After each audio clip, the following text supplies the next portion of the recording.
หลายปีผ่านไปได้ลาบ้านเกิด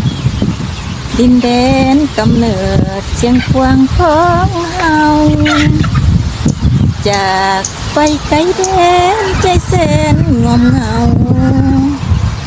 คิดทอดบ้านเก่าเคยเลี้ยงเฮามาคิดทอดดอกจองดอกคายยามนั้น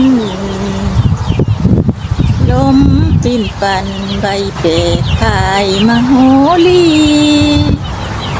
อายและน้องเคียงคู่สุขีคิดทอดความหลังสัญญาเคยมีน้องจากไปนี้บุญน้องนี้มันบ่มี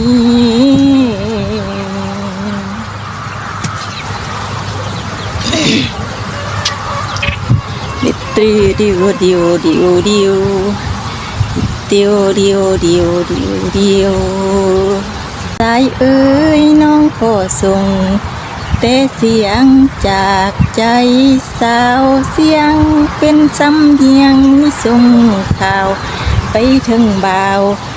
อีน้องทางบ้านห่วงหาได้อายเอ่ยสายเอ่ยนางบ่ลืมคำมันสัญญาเมื่อปีก่อนนางได้จรจากบ้านห่างสายปีนั้นพ่อแม่สายบ่พร้อมยอมเอานางมาเคียงคู่เพิ่นได้เบิ่งให้อายยิ่งไม่หมายซ้อนนางจังจรจากบ้านไปแล้วบ่อวยมาเด้นอนางเสียใจหนีไปพร้อมความสามแสนละกำน้องบุญน้อยหากอายก็ต้องคอยจำใจปล่อยให้เขาไปจำใจปล่อยให้เขาไปอยู่ดีเด้ออยู่ดีกับคนนี้จึงเหมาะสมถึงน้องจะเจ็บระบมก็จะทนไปบ่นานก็จะทนไปบ่นานสายเอ้ยน้องหักอายเหลือล้นแต่เป็นคน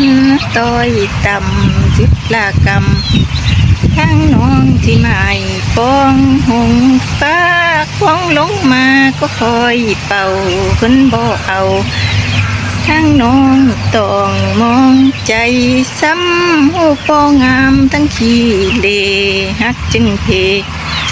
ทั้งน้องไปแล้วก็อวยมาเดโนนังเสียใจลาลงเท่านี้แล้วบ๊ายบาย